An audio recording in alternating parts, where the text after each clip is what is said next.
Hello from First Energy Stadium, where it was a good day's work for the Browns as they come on and a couple of times came from behind, but in the end they beat the Washington football team by a score of 34-20. A bit of a slow start offensively for the Browns. Couldn't keep drives going. They became a little bit pass happy, and that led to the Redskins jumping out to a 7-0 lead.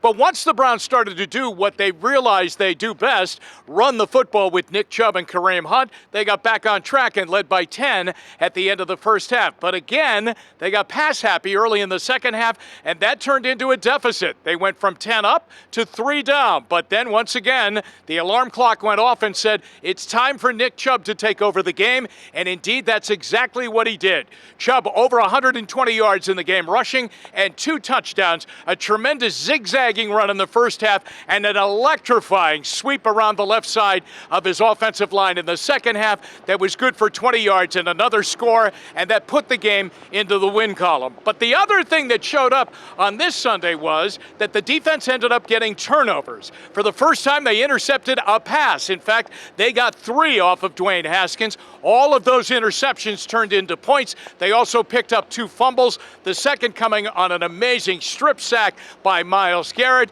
He had the sack, he stripped the ball, he recovered it. Myles Garrett with a big play. So the Browns are exactly where a lot of people thought they would be when the schedule was released. They're 2-1. They lost to Baltimore. A lot of teams are going to lose to the Ravens. But then they won the games they were supposed to win, the Thursday nighter over the Bengals and this game against Washington.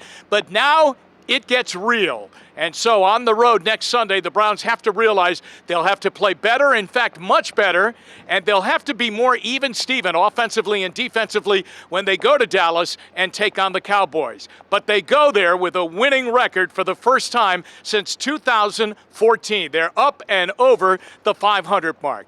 The final score, once again, the Browns 34, the Washington football team 20. For WKYC.com, I'm Jim Donovan.